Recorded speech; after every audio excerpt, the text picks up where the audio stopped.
Okay.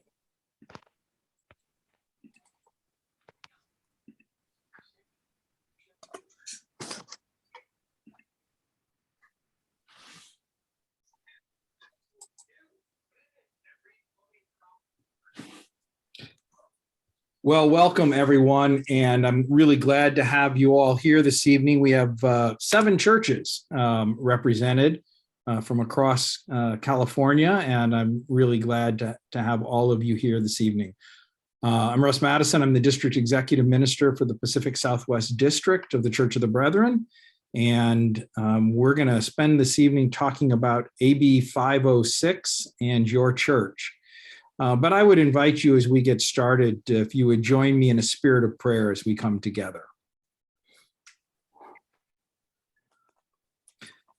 Gracious God, we are indeed grateful that we are gathered together this evening, that you have made it so that we can connect in this way and have a chance to be together in fellowship this way.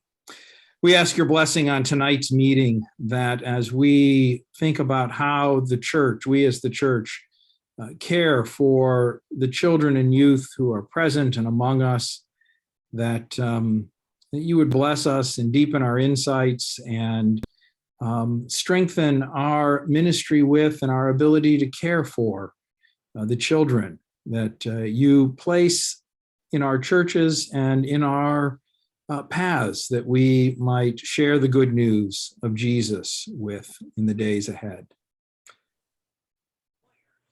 We ask these things in Jesus' name. Amen.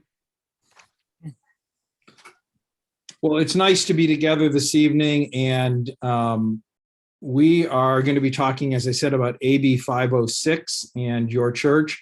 AB 506 was passed last and signed into law last September here in California. It was largely passed in response to the ongoing concerns around abuse allegations that come up in churches, and in particular, in this case, out of the settlements related to the lawsuits related to abuse in the Boy Scouts of America and how that was adjudicated and is being handled. And so the legislature in California came together and passed AB 506, which it didn't add anything new to what we should be doing, but it did add some codification to things and change how it is we should be going, what we have to do to meet the requirements of the law now, as opposed to how it was previously, and how the understandings were previously for us. So that is in essence the basis of why we're here tonight. The law was passed in September. It went into effect on the 1st of January. And I remember seeing a little something about it last fall, but nothing alarming. And then in January of this year, I started seeing all kinds of emails and started to get some questions from a couple of different places. And so it became something that I started paying much more attention to. And after attending a webinar or two, decided it would be good to offer something to churches in the district to share information and to be of help. A couple of things. I've got about 22, 23 minutes worth of information tonight. I'll probably stop. There's 3 parts to the law, and I'll probably stop at the end of each little section to say, do you have any questions? If you do, great, we'll take them there, but I certainly will have time at the end to try and answer questions that you may have. I will be glad to share with you my slides, and there's a couple of other pieces that I'll be able to send out if you send me an email asking for them. Happy to pass those along.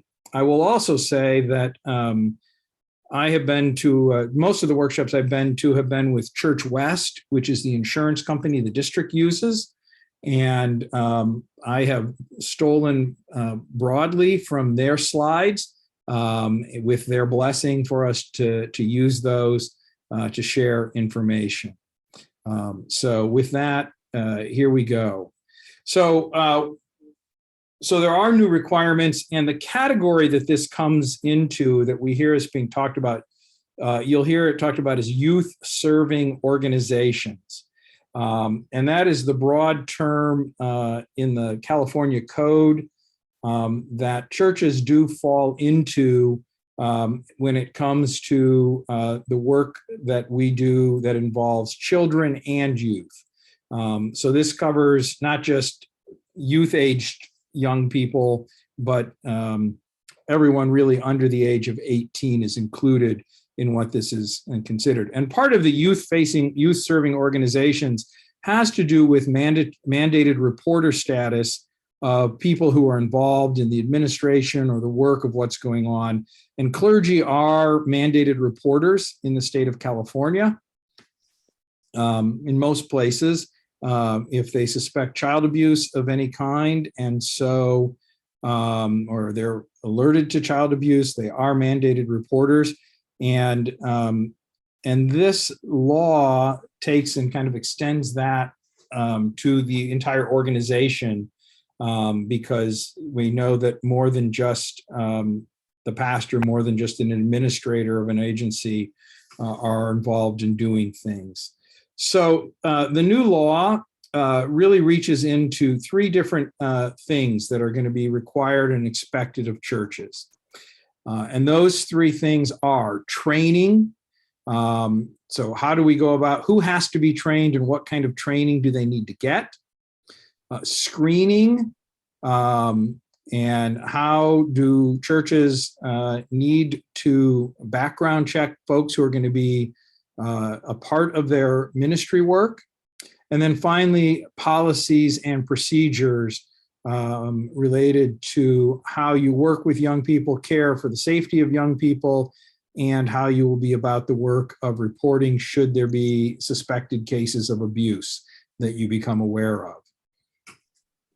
The other piece that's not something that I think is part of the law that I want to share here, that's not one of the three things that you're responsible for, but the real enforcement piece in this legislation is that insurance companies, so your liability insurance carrier for your church, has been authorized to request to see how you are implementing AB 506 and its requirements. And I suspect that if not this year, certainly into next year, a standard question when insurance policies for churches are up for renewal is going to be, we'd like to see your compliance paperwork for AB 506. Because insurance companies are the ones who are often on the hook if something goes wrong and something happens. And so this will give them the ability to ask and say, we'd like to see what you're doing. And if they're not satisfied, I suspect that would be a place where they could say, you need to upgrade your policies or your training or your screening, or we're not going to be willing to provide the liability coverage that you may need. I'm going to go into talking about training, screening, and policies and procedures in a minute, but any questions at this point, and you can just unmute and ask if you do have a question. I'm wondering about a more specific definition of where clergy are mandated reporters, and then I wrote down, now the entire organization is. I'm guessing that at some point you'll get into the weeds on exactly who is the entire organization. Yes, I will. Thank you, Russ. Very good. Well, let's jump ahead and begin to look at training requirements. This, to the left over here, comes out of the legislation, and it says an administrator, employee, or regular volunteer of a youth service organization shall complete training in child abuse and neglect identification and training in child abuse and neglect reporting. The training requirement may be met by completing the online mandated reporter training provided by the Office of Child Abuse Prevention in the State Department of Social Services for here in California. And I'll say more about that a little bit later, but there's several pieces in here that are really key. I mean, the training is on child abuse and neglect identification, signs to look for, what to listen for, what to hear, what you're hearing, what you're seeing, and how to work with that, and then understanding what is involved and how you would go about reporting that information. I'll be honest, as a pastor, I knew I was a reporter, but if something had happened, I didn't necessarily know what exactly I needed to do with that information. Now, I'm going to bump ahead here one, and I may go back. Yeah. So that's what you're going to be trained on. And then the question is, who has to be trained is one of the big places. So it said the administrator, the employees, and the regular volunteers. So when we think about this in the context of a church, and in most of our churches, the administrator is likely to be the pastor. That is an employee of the congregation in many cases, but whoever has oversight for what's happening as far as ministry or interactions with children and youth, and runs the organization, that is likely to be that person. Some of the conversations I have been in have suggested that that chairs of local church boards, if there's an elders body that is kind of a small group that oversees things, that elders body might also want to really consider themselves as someone's who need to be trained. Potentially even a whole church board, because they do have responsibility for oversight of the church's ministry, needing to get this kind of training. The employees of the organization, and this means all employees, full-time employees, part-time employees. If you hire somebody seasonally, just to come in, this law applies to camps, and so if the camp is hiring extra people for the summer, those would be seasonal employees who would be counted in this. Webinar I was in was someone was asking about, well, what if the person, only works 4 hours a week or 2 hours a week for us? They seem to be pretty clear in saying all employees. And part of that comes from the standpoint of often it's folks where issues have come up and happened. It may not be the person who's right at the center of the church's ministry, but it may be folks who are more on the edges, not as prominent and known, but find opportunities to become involved in the life of an organization where they get access or have the ability to do that, to interact with children and young people. Now, the other piece that I'll say with this too is it says all employees. So you were thinking this is protecting children, this is about abuse with children and youth, but if you have a church secretary who may do absolutely nothing when it comes to interacting with young people, they may not even be in the building or around. Under this law, they're an employee and they need to have the training in this area, okay? The other piece that it mentions are regular volunteers, and they do describe in some definitions, what does it mean to be a regular volunteer? And that means someone who is a volunteer with the organization who is 18 or older and who has direct contact with or supervision of children and youth for more than 16 hours in a month or 32 hours in a year. So if you stop and think about that, if someone's a Sunday school teacher and they spend an hour a Sunday and they teach most Sundays in the year, they would qualify as a regular volunteer. If there's someone who helps out, once a month at a youth meeting, they would fall into that category. Kim, I see your hand is up. You got a quick question? It was back to the employees. And you answered the one about secretaries. We have contractors like our yard people. They're not included, right? Correct. Contracted folks are not employees of your organization. Okay. And so like our treasurer is not on site. Does that matter? Or our treasurer counts if they're not on site? If they are paid as an employee, they should count. Yep. All right. Thank you. Yep. So, Russ, yes. Question about regular volunteers. Mhm. So if it is like the parent or the grandparent of the child that is volunteering to lead the Sunday school class, and it maybe is just their kids or just their grandkids, do they still need to go through this training? Are they still considered a regular volunteer? So they are performing not as a grandparent in that setting. They are performing as a volunteer for the church in the service that they are doing.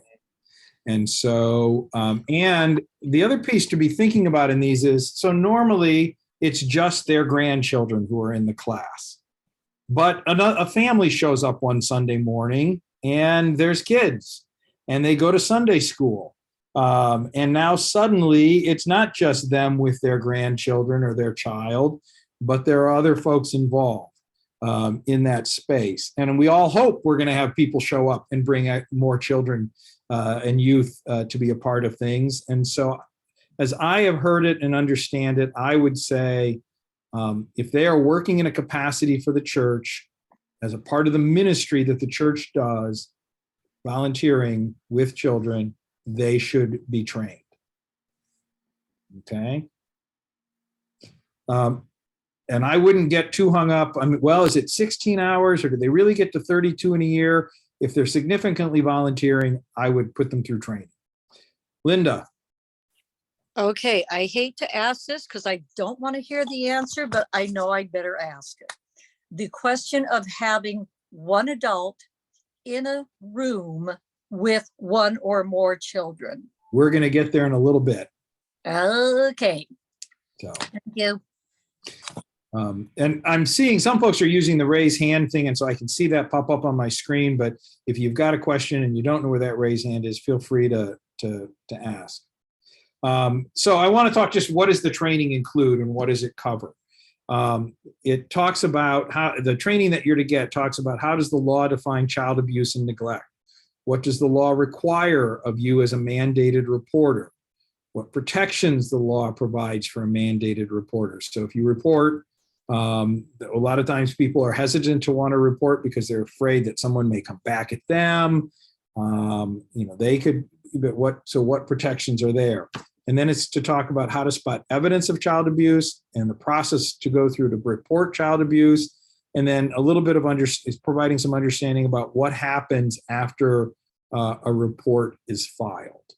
So that's what's going to be a part of the training piece that is included. Now, where can you get the training? There's a couple of different places. On the mandatedreporterca.com, there is a free online training. I believe at the end of it, you can even print yourself a certificate that you've completed the training. For volunteers, it's a 2-hour training. For clergy and employees, it's I think for employees, it's a 4-hour, and I think for clergy, it's a 6-hour. There's an extra 2-hour unit for clergy in there. So that's one place that you can go to. There is an organization that works with Church West called the churchrnetwork.com. They offer a 90-minute training program, and they can set it up to do it with your staff at once and do tracking. You can find out more about them at churchrnetwork.com. And that's something that is offered there.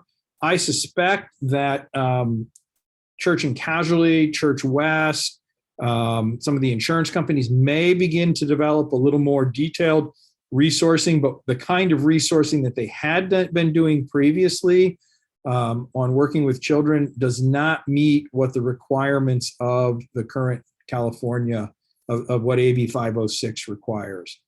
There's also an organization called ministrysafe.com.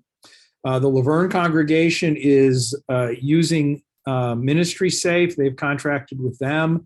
And there's a cost per person being trained.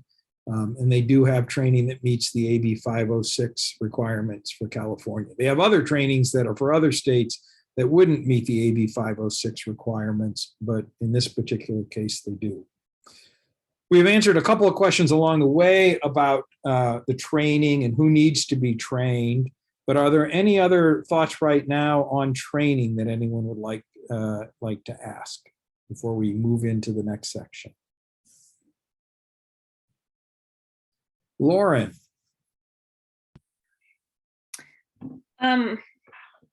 This question might apply to more congregations than just mine.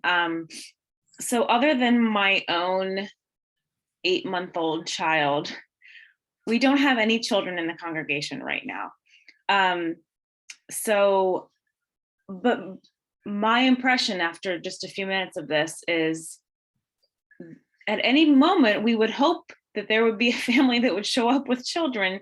So regardless of whether we have currently any children's ministries or Sunday schools or anything, we should all be doing this training. I think as your district executive minister, I would say that's a very good approach. I mean, obviously you can wait until you have children there to put policies into place and to do the training. But you know, we tend to think about, well, we don't have a youth ministry or we don't have a Sunday school program, these kinds of things. But even if there are children who you don't have children other than your son right now, but if there are children who are coming to church with their families and they're in a space and they may come to the pastor to talk about something. And so the pastors need to have this kind of understanding and this kind of knowledge. And that would, you know, so that kind of thing is a good space and a good place to be in. Kim?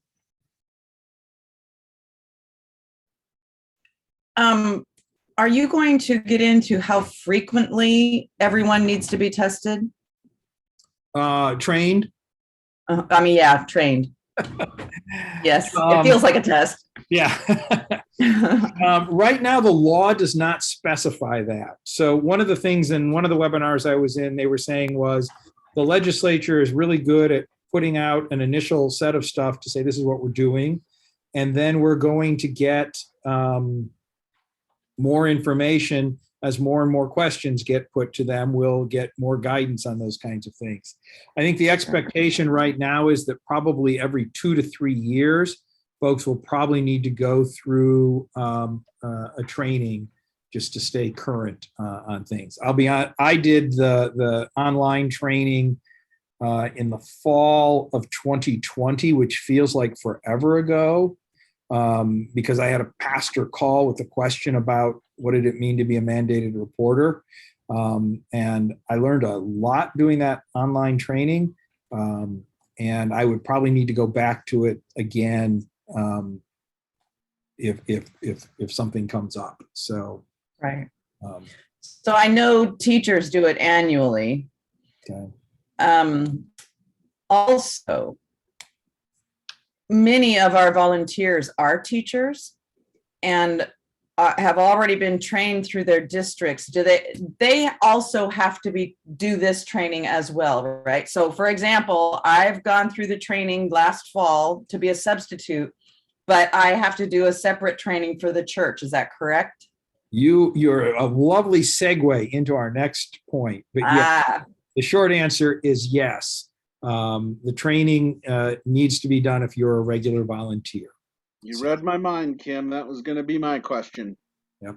And let me go ahead and roll forward then into the next piece. And like I said, if you have a question, note it down. We'll come back because the next piece is background checks and doing background checks. And I know many of our churches, and we at the district office, when we're doing a district youth event or when we have district conference and we've got childcare set up, We have made sure we do a kind of a name, social security number, run it through an agency that does background screening for us. And we felt like, okay, we've done our due diligence. That is changing under AB 506, and those methods of doing it will not be sufficient to meet the requirements of the law. And so under the law, an administrator, employee, or a regular volunteer, those are our three categories once again, needs to undergo a background check pursuant to section 111.05.3 of the Penal Code to identify and exclude any persons with a history of child abuse from working there. So you don't have to go look up 1105.3. Here's the relevant pieces to it. That background check shall include the applicant's fingerprints. A fee will not be charged to a nonprofit organization for volunteers, is my understanding, at the state of California level. Requests received by the department for federal level criminal offender record information will be forwarded to the FBI by the department to be searched for any record of arrests or convictions. There is a service that is out there called LiveScan, and that is essentially the service that churches will need to begin to use. If you're already using something else that you like and you feel good about, I would, some are suggesting you should add LiveScan and continue to do the other screening that you're already doing. But the bottom line is, to be in compliance with AB 506, you will have to do fingerprint background checks, and LiveScan is the required agency to do that. And I'll have some information coming up on how do you work with LiveScan in doing things. So part of what LiveScan means is you as a church will have to get registered with the California Department of Justice in order, and Lauren, I can hear, I'm thinking about you with, there's hardly any kids. What do we need to do? But at least probably your staff should at least get this done to put yourselves in compliance. So you have to become an authorized agency with LiveScan, and there is an application online that you fill out and send in order to do that. You have to name custodian of records. You have to name who's the administrator or the person in charge. There's $32 for a state, so that to run it against. So when a person goes in, you'll give them a form to fill out. Once you're set up, you'll give volunteers or staff a form that's got some information on it. They'll take that to a LiveScan location.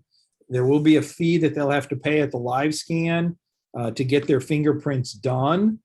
And then those are automatically sent in. You can set up to have the cost of the searches billed to your church rather than having to be paid by the applicant. And so when you get the report, you'll also get a bill with whatever is there. So the expectation is there's probably going to be a fee for employees, but for volunteers, there shouldn't be at the state level. You likely should probably run a federal check just in case there's something not in California, because if you don't run beyond that, it won't show up. The subsequent arrest notice is a thing you can check to say, and basically that means they will keep the fingerprints live and active. And so if that person you've hired or is volunteering in your organization gets arrested someplace, they will get notified of that, and they will let you know that they've been notified and what that was. Now, the other requirement in doing that is if the person leaves your employment or leaves the church and is no longer a volunteer, you have to notify them of that change and what's going on with that. Kim, do you have a question here? Or you just haven't taken your hand down? Okay. What I do want to say is this, as far as who has to be, so let's talk about, we talked about who has to go through the training. Now we can talk about who has to go through the background check process. And again, it said administrators, staff, and regular volunteers, which fall into those same categories. Kim raised the question about the training and the training she's had in other locations. Well, I know as a pastor, we often had teachers and we would say, oh, we won't run the background check because their school district has already run the background check. Under AB 506, each church is responsible for running a background check on anybody working in the organization. So even if you're working in another ministry organization and you were checked, for your church to be in compliance, your church needs to run the background check on you, even though you had it run here. So if I'm working at 4 different churches, I don't know why I would be doing that, but if I am, then I need to have 4 different background checks, one with each of those organizations that I'm working for. And I will say this: schools, daycare centers, a host of other organizations, I think under this statute, that not under this statute, but in the who has to have backgrounds and what are required for all of that, there's about 40 different kinds of organizations. We're really focused in on the youth serving organizations in this, but you as a church are responsible for having that and having that on the folks who are working in your church. One of the things I looked into, and we will be having to set up as the district, we'll have to be setting ourselves up with live scan as well. But the challenge, I thought, well, could we help out and do churches? No, we can't, because you have the responsibility and they want it at that local level to be being done. My understanding is that like with Boy Scouts troops or Girl Scout troops, it will not be something being done by the regional group, but each troop will need to take responsibility for making sure that they're providing this kind of stuff for their organization. Sandra, a question. Okay, so my understanding of, I'm reading that, is for an employee, it's going to cost us $148, and for every single volunteer, it's going to cost us $114. Well, it depends on where you go to get your fingerprinting done. So there are places that for nonprofit organizations will do the fingerprinting for free. And it's not an active link here, but there is a link. I can get you the link, and it's provided as well in the DOJ paperwork that will take you to see and in your area what the various fees are. Some places charge as much as $100. Some places charge $15 or $20 to do the process. We've done this for years with Youth for Christ, and Has it been 100? This is not out of but it's going to add up for churches. Yeah. This is pretty normal. Yeah. So. And it's not easy to find the free ones. I just want people to know, if you find it, great. That's wonderful. Okay. Thanks, Sandra. Yeah, I mean, it's going to cost some money to do these kinds of things. If it creates a hardship for your congregation, talk to me, because we want to get these things done and work at this as best we can. Eric. All right. So when I first moved out here and started as the pastor at Live Oak in 2016, now that was 6-7 years ago now, so I'm a little fuzzy on the details as to why, but I know that I think for me to be in our building, because our building houses the Child Development Center Monday through Friday 7 to 6, I had to go get the live scan and the fingerprinting. Mm-hmm. Will I need to do that all over again for this? Yep, because you'll need to do my it. assumption is yes. Yes, you'll need to do it because the Live Oak Church will need that from you. Mm-hmm. Okay. So my assumption then is that anything that, like for our situation, which I won't go into, is, even though, the Child Development Center is, our program, and we're, we share the same tax ID, we're legally the same entity, is that all the stuff that the Child Development Center has already been doing with this, that does not apply. to us. That would be my understanding from everything that I have been able to learn. Okay. Now, what I don't know, Question, what I don't know the answer to is if once a set of fingerprints have been live scanned, if there's a way to request those fingerprints without having to get scanned again. And maybe Sandra, you might know that answer. I don't know the answer. Say that again. If I've like Eric had already been fingerprinted, so his fingerprints are in the live scan. Is there a way that the church could say, here's this individual, he's got a No. form? Okay, No, so you gotta They get- there's a California law that prevents us from sharing from one agency to another agency any background information. Gotcha. Thank you. I saw there were two hands up, but it didn't, since there were two, I couldn't see who it was. So if that's One somebody, was mine. Okay. I have a question, or are you going to go over what the requirements are as an authorized applicant agency for maintaining these files? Because there are very specific requirements there.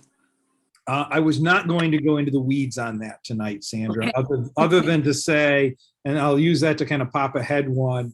The Laverne congregation has probably moved most quickly on this of any of our churches. And this link right here is where you go to get the youth organizations packet to apply to be an organization that can send fingerprints in. I mean, that can request background checks and that kind of thing. You have to name a head of agency and a custodian of records. So in the Laverne congregation, they made their board chair the head of the agency and their family minister is the custodian of records. And that custodian of records is the one who gets the report, has to maintain the confidentiality of those reports, all of those kinds of things. And so Sandra could probably give us a lot more detail on that. Let's save that to the end if folks want more information on that, okay? And all this is the link here to where you can go and get fingerprints done for live scan. This is an email you can send to get questions answered related to the forms. I know 18 years ago, I went through and set this up for a congregation. It took us a while to get set up, a couple of months. So I think the deal is, even though the law went into effect January 1, if something happened, the key is going to be, you've been at this webinar, so you're learning about it, and then be able to talk about the steps you're taking to begin to move forward. This is the last slide I have related to the background checks. If there's other questions on background checks before I move on.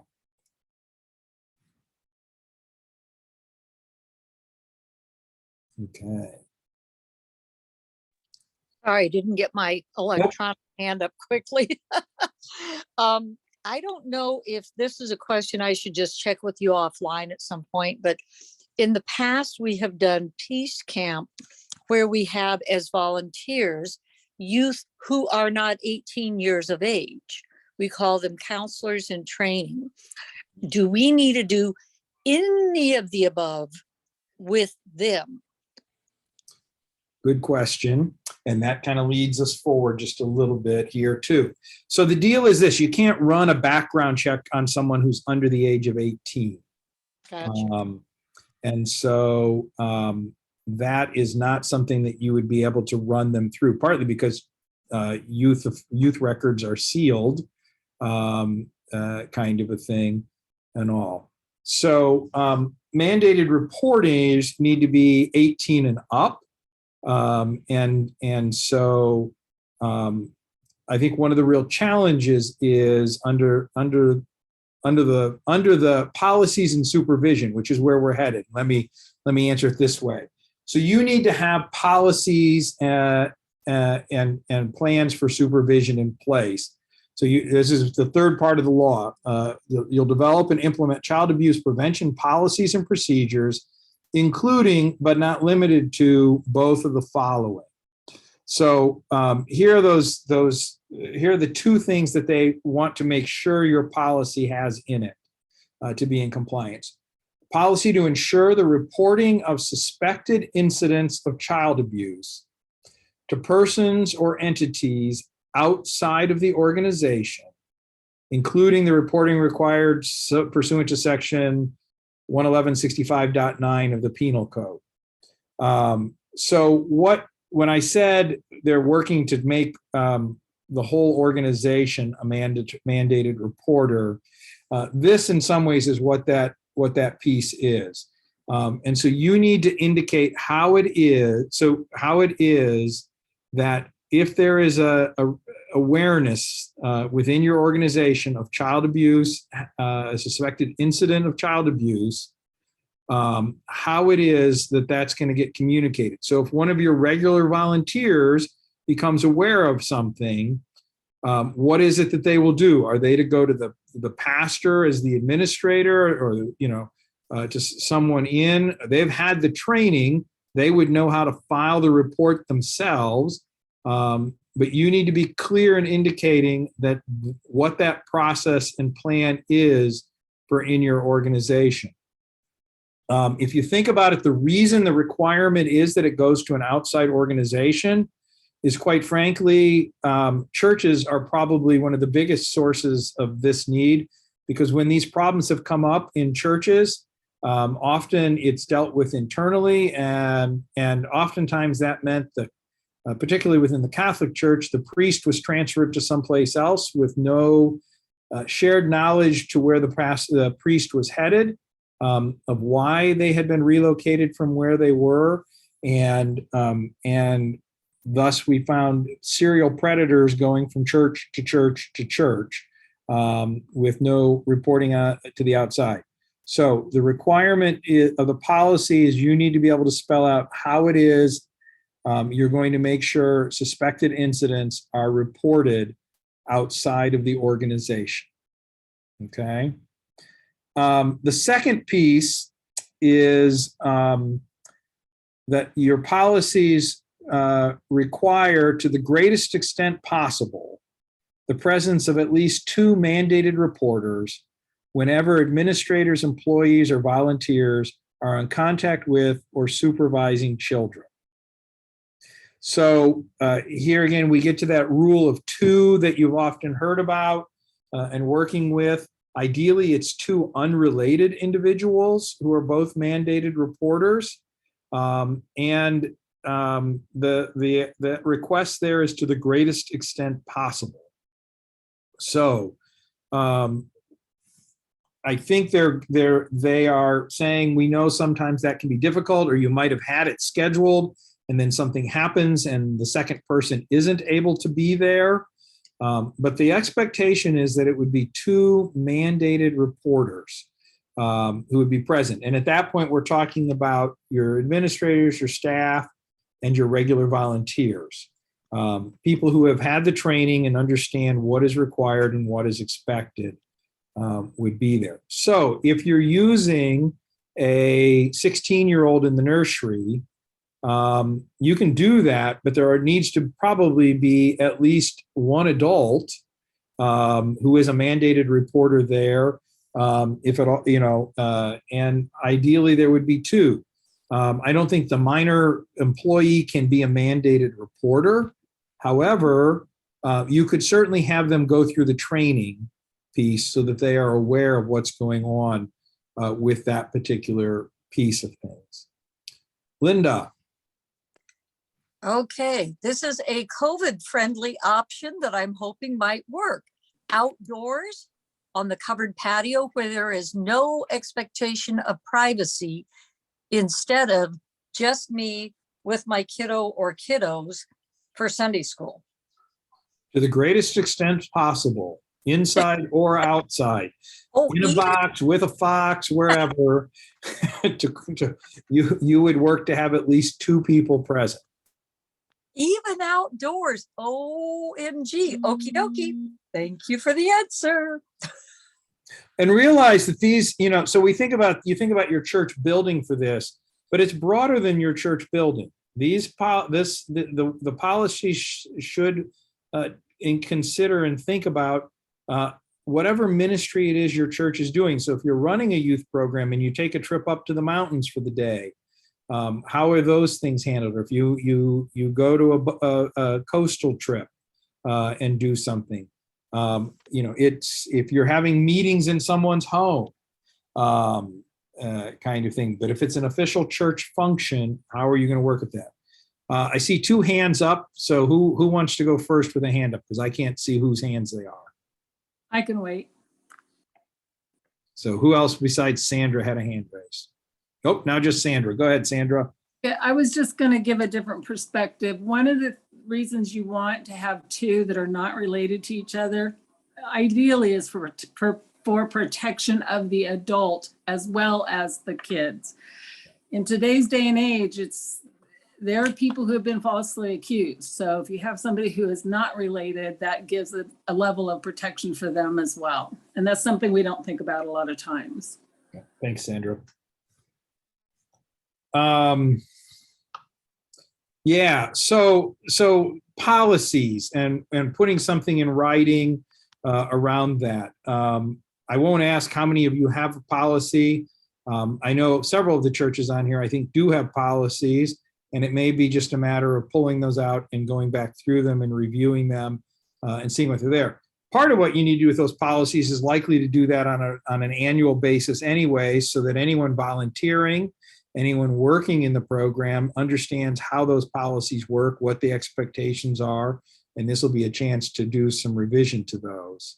If you go to brethren.org, discipleship ministry, child protection resources, these are not necessarily AB 560 compliant, but there are some good resources there on the denominational website. The Church of the Brethren actually back in 2008 shared out into the churches in both English and in Spanish a really good resource that had some sample policies. And I cannot find the copy that would have landed in our district office. We've moved offices a few times since then, but I am working to see if I can't get a copy of that to see what it has. I also do have a sample policy that, if you'd like, that from the insurance from Church West, that I can pass on to you, and that would provide some information as well. Other questions about policies and procedures? Kim? Our church has a policy somewhere, somehow. I haven't seen it. But is there somebody that we could have look at it through the lens of 506 and say, yeah, you guys are good, or no, you need to boost this up, or whatever? Is there a process or somebody we can look to? That's a great question, and I'll do some checking with our district attorney to see if that's something that we could arrange to have done through there. Your insurance Meaning company, the attorney for our district, not the district attorney. Yes, the attorney for the Pacific South, the attorney used by the Pacific Southwest Yeah. District. Thank you. As we need to for various things. So I could check to see if that's available. Your insurance company may be able to take a look at it.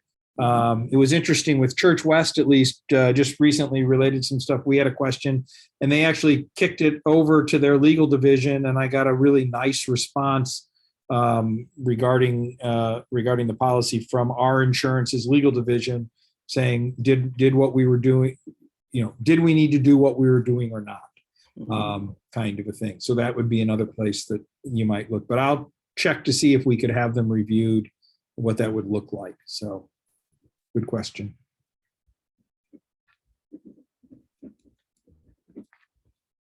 All right, well, we'll move into Q&A time here, but just to recap the pieces that are involved: training of all staff, administration, and regular volunteers, defined as 16 hours in a month or 30 hours in a year. And Linda, thinking about your example of Peace Week, that that week that you guys are together, it's, 3 or 4 hour days of interacting. You probably need to do training and screening on anybody who's working at Peace Camp, because they're going to qualify as a regular volunteer.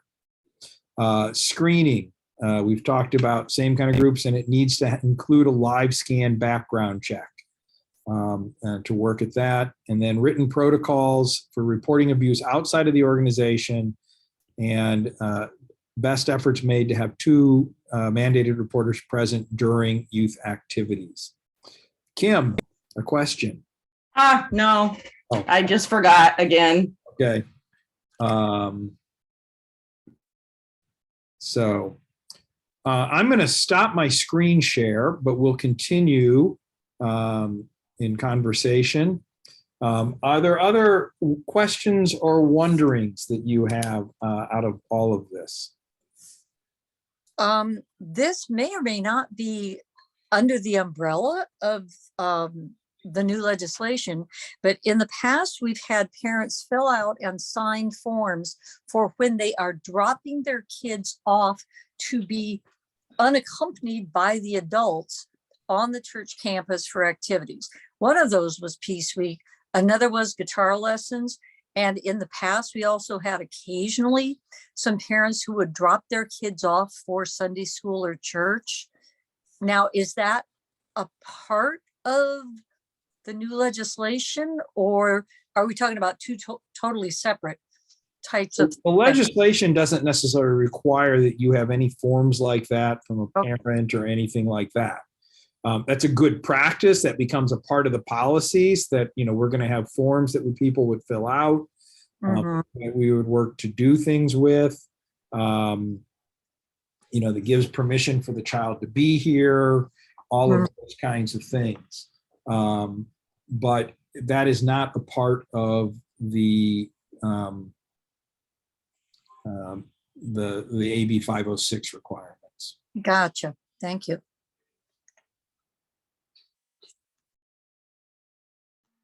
Question. I know in some other congregations that have adopted safe space policies and have gone through the programs and the trainings. I know a lot of them have also required some structural changes to their building, like making sure there's windows in the doors wherever kids might be.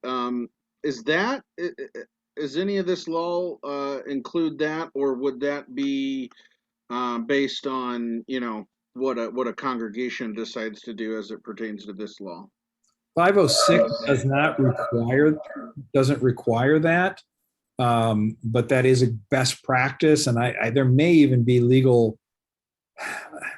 I can't speak for sure that there's legal stuff that requires that, but I know generally you should be in open spaces where children can be seen, that someone could come and observe the situation. Pastors' offices should have, a window in them that isn't covered by blinds or curtains or those kinds of things. Different kinds of things like that to make sure that the spaces are considered safe spaces. If that is something that a congregation decided they needed to pursue, and I guess I'm maybe going into my district board chair role, is that something that a congregation could use some of the MIF grants for? Yeah, so Eric is talking about, we have a fund called the Ministry and Improvement Fund, which has resources, financial resources to help congregations.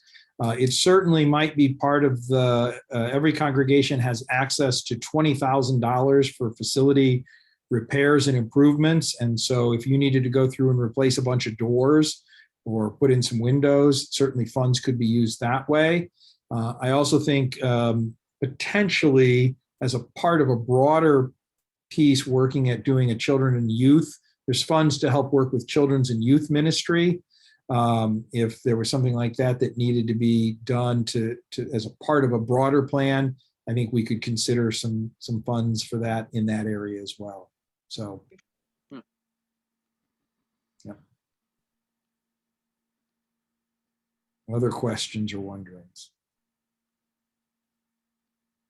Russ, you said that you'd make these slides available to everybody. Mhm.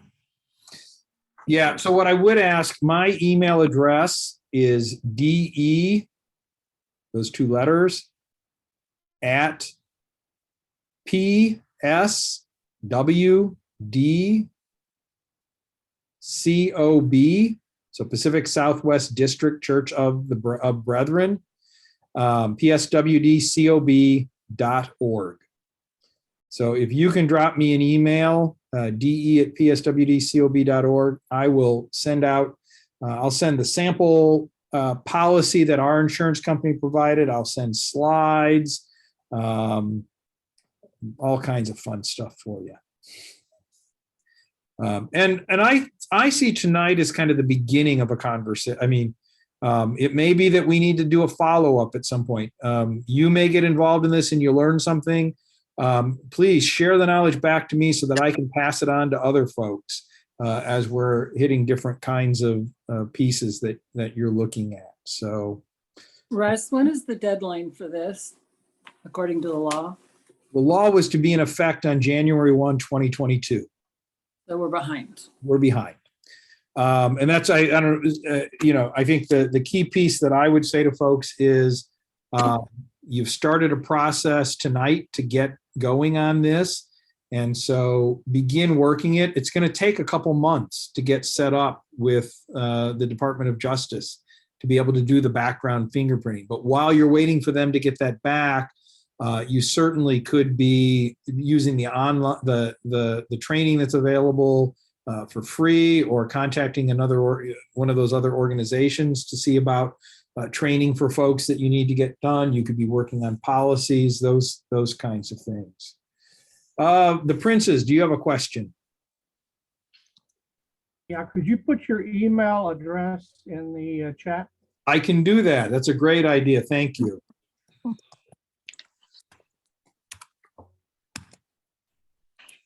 There it is. Linda Williams, a question. Okay, I've got to admit, right now I'm feeling like overwhelmed. Yeah. I'm embarrassed to admit that I feel like I would really appreciate kind of like a checklist that you were starting to describe. You can start here while you're waiting for this. You can do this, da da da da da. I don't know if somebody who's already done this could help by providing a checklist that we could use to jump in and get moving and keep moving. I could certainly work at pulling together kind of a broad checklist. I'll see if Amanda at Laverne might have one that I could share, but certainly we'll look to try and Thank you. Can't do that and send that to you as well. Much appreciated. Thanks.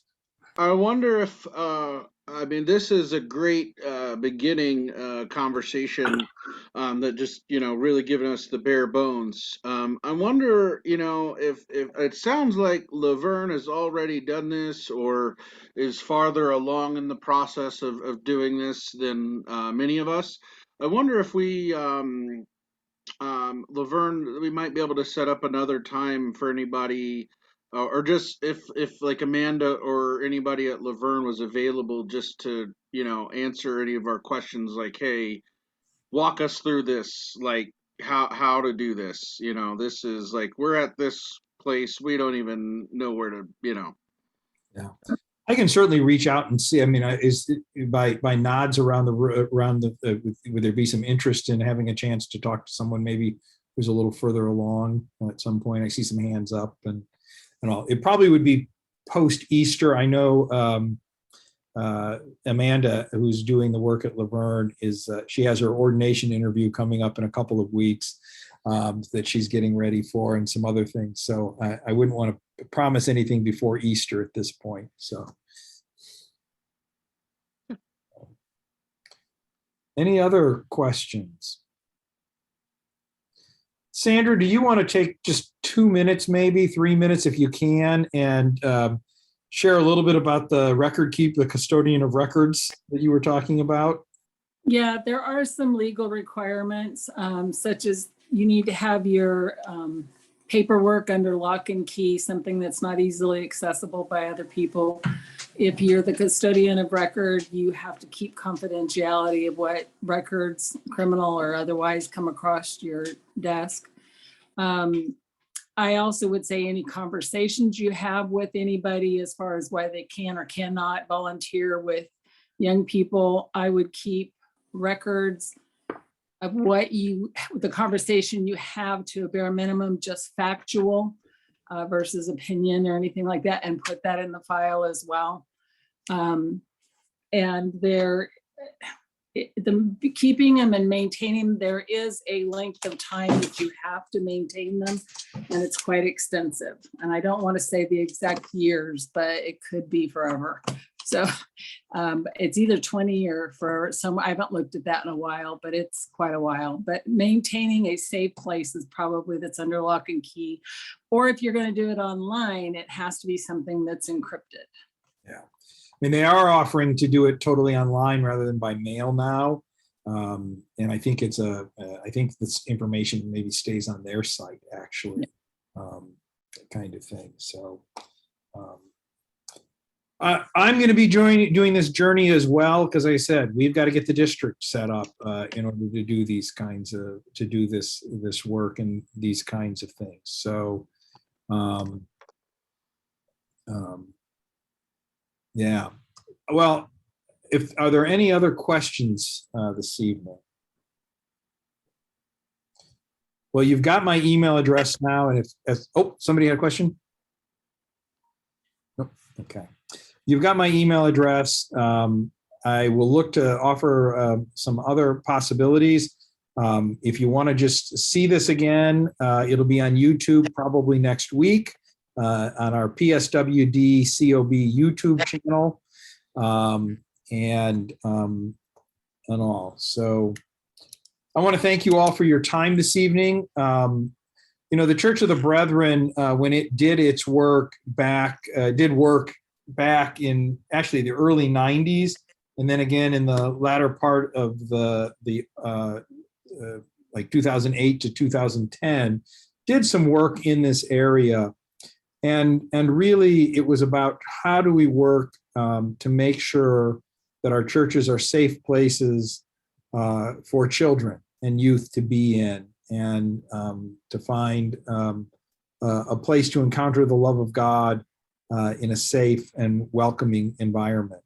And so while there are new expectations and things that we will take us some time to get ourselves up to doing and to working at putting in place, I do hope we'll all find that it's valuable work to provide that space for our youngest members of the body of Christ to come and be a part of things. So, can I say one more thing, Russ? Yes, Sandra. I know this is going to be a pain to do, but in my experience, the fact that we're doing it and we have these things in place and we require this of people who want to work with our kids, that in and of itself becomes a deterrent for anybody who is possibly going to be doing something they shouldn't be doing. Yeah. Usually if there's an issue and you ask for a background check, they suddenly disappear. So. I was going to say, not to mention it's for any potential families who are considering being a part of your congregation, if you can point to policies and trainings that you have in place already, that would make them feel even more comfortable potentially being part of your community. Mm-hmm. It also protects the adults. Yeah. It protects everybody involved. There's no doubt about it. It's a vital thing to do for everyone involved. Yeah.